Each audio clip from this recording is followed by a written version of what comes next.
And I have a long list of questions, but I think I'll try to just boil it down to one main question, because you've both told us what is needed, and we know what is needed, and we know that we are going in the right direction, both in Europe, not that much in the US, but it is limited how much damage Trump can do.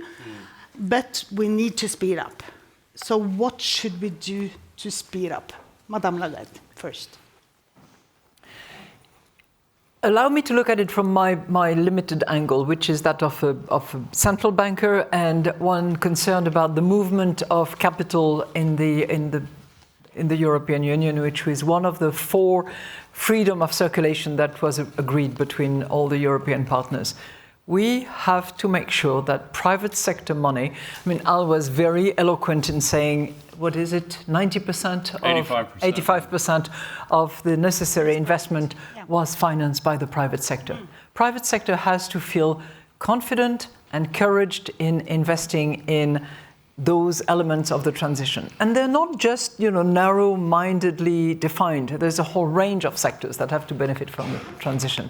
So policymakers have to facilitate that, accelerate it as much as possible.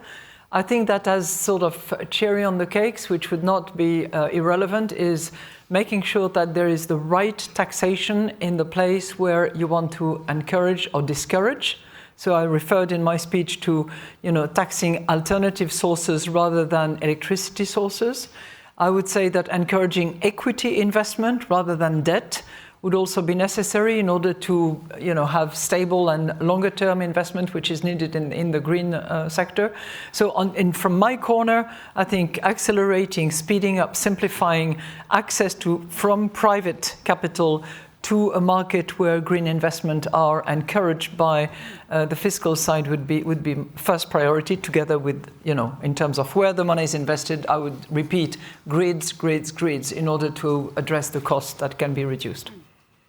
Let me endorse President Lagarde's comment about the priority that should be assigned to improving the grids. This is true in almost every country.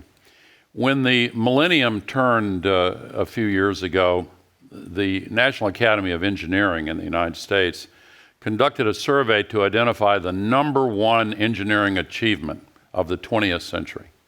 And the answer was America's electricity grid. But only a few years later, it became apparent that the key part of that phrase was in the 20th century, because it's no longer a one-way transmission. It is a two-way and multi-way transition with grid storage widely distributed throughout the grid. It requires a lot of software. It requires a lot of innovation.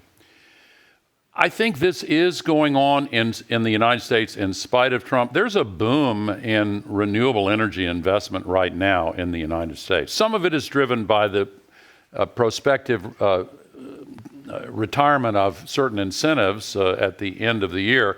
But it's mainly driven by the economic superiority of these sources. And may I remind you that when Donald Trump was president for 4 years, the first time around, what happened during those 4 years? Solar energy doubled. Electric car sales doubled. Clean energy investment tripled. Coal use declined by more than 20%. Why? Because the economic realities are favoring this energy transition. If I could give you a visual metaphor that to me describes what's going on in the world and in the US, there's a big wheel turning in the right direction and little wheels within it turning in the opposite direction. But even those little wheels are being moved inexorably toward where we're going. We're not moving fast enough. We have to accelerate. How do we do it? In order to solve the climate crisis, we have to pay attention to the democracy crisis. Christine mentioned that 9 out of 10 Europeans are in favor of ramping up investments in renewable energy. I don't think the percentage is quite that high in the US, but it's close to that in the US. And yet, the political power and the legacy political and economic networks of the fossil fuel industry have been used very skillfully to slow this transition down. And I mentioned the big changes with the pandemic and with the China WTO, the invasion of Ukraine and all of that. There's another transition we've been wrestling with, and that is a radical transition in the information ecosystem within which we make collective decisions. Norway and the United States formed our institutions during the era of the printing press. And we cycled through broadcasting, which is totalitarian friendly, to the internet and now social media with an overlay of AI coming rapidly. And as a result, the norms and practices of representative democracy have been turned upside down, and they're not working as well as they should. I do believe that change is coming, and I believe in the elections 1 year from next month, we will see, almost certainly, we will see a dramatic change in the direction of the Congress in the United States. Yes, let's hope so, I dare to say. Madame Lagarde. Do you allow me to make a suggestion here? Absolutely. Because I don't know how many of you in this room have seen a film called The Inconvenient Truth. Raise hands. Yeah. Okay. Point made. At times when films were actually very powerful, one person sitting next to me was the agent for change. And I don't know what it was for you. For me, it was a dramatic understanding of what was going to happen.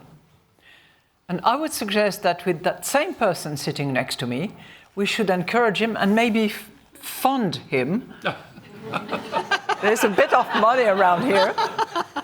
To produce on the media of the future something that could be called, I don't know, the inconvenient comfort zone that we are in, or something like that, in order to encourage as many young people, because we're all a little bit over the edge of the 20s in this room, but encourage them to appreciate what is needed, how much money will be required, and how they should prepare for that.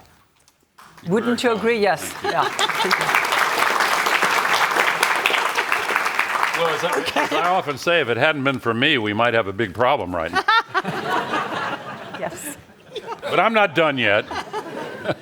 You're not done yet, but should we move back to the European country? No, please. Because climate initiatives are competing with many other important tasks. Yeah. For instance, we have to increase our defense budget. We have a lot of other challenges. How should we try to combine climate initiatives with all the other tasks that we have to address?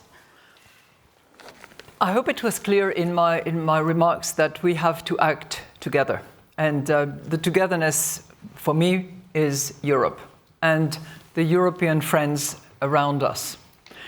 And I think that when there is a threat as obvious, as imminent, and as long-lasting as climate change, it really warrants a joint approach.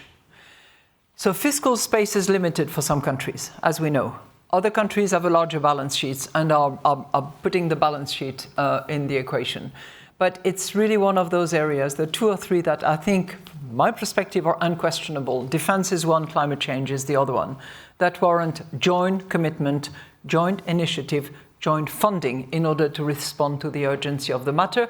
And as Al Gore was saying earlier on, 85% is private sector, 15% was the incentive or the environment within which policymakers could make a difference. So we're not talking about the entire financing needs being supported by governments because number one, they cannot do it. Number two, private sector must play its part as well and will bring a level of discipline and scrutiny to the projects which are needed. So that would be my response to you. It's a joint effort, massively from the private sector, in a smaller proportion by the public sector, but one where joint effort is completely warranted and necessary. But we will be dependent on a lot of import from China. And we try to be more independent of Russia. So are we just swapping the dependence of Russia with dependence on China? Look, if there is one lesson that we learned in the last few years is to be more security, sustainability, affordability. All of that applies as well to the supply chain and the sourcing of the components. It's obvious at the moment that about 95% of the solar generation various components, including rare earth, by the way, that are needed for some of that, are in the hands of China. But we have to respond to that, and there is a strategy that has been developed by the European Commission, which addresses precisely the issue of rare earth in order to reach certain targets of independence. It's going to take a while, just as it will in relation to defense. But we have to take that path and to travel that journey. Let me offer two pathways to consider. You ran the IMF brilliantly, Christine, and studies started then, and Kristalina Georgieva has recently released a new version of the study. What would happen if governments eliminated the subsidies for fossil fuels? Many people are surprised to dig down into the realities and realize that taxpayers around the world are forced to subsidize the destruction of humanity's future. It's literally insane. The IMF study shows that if we eliminated subsidies for fossil fuel, governments around the world would have an extra $4.4 trillion to spend. That happens to be just about exactly the amount that the IEA says is needed to finance the energy transition. So when people say, where's the money going to come from? Well, if we stopped spending it subsidizing the destruction of our future and used it for good results instead, we'd be done where the money is concerned. A second pathway forward, if I could. President Lula, who is hosting, of course, COP30 next month, has recently ventured this proposal for an alliance of countries that support the carbon border adjustment mechanisms, the CBAMs. If China and the European Union, including Norway, Singapore, Australia, all combined with a border adjustment to reflect the carbon content, then that might even match President Trump's fondness for tariffs, such as it is, and we could finally, in that indirect way, put a price on carbon. Thank you so much. They tell me we have to stop. I can see that the audience is more optimistic now than when we met this morning. And that is because of you. You are very experienced people. You have been working on this for decades. And we knew it wouldn't be easy to form such a big transformation. But we just have to carry on. Can I make one more comment? I know that you're in Norway, you're much more punctual than we are in the United States. I know you're getting the signal. Yeah. I had a teacher when I was young who said frequently that we all face the same choice in life over and over again. And it's a choice between the hard right and the easy wrong. We have now reached a point in the evolution of human society where we face that choice between the hard right and the easy wrong. People say we face a poly crisis. We have a poly solution. We need to make the hard right decision to vastly accelerate the transition away from fossil fuels and build confidence that we can control our own destiny. I want young people to have the same hopefulness in looking at the future that I had when I was young. How dare we not give that to them when we know that we can, we have the ability to do it. Norway has been leading the way in making the right decisions. We can choose the hard right and save our future. Hey. And this is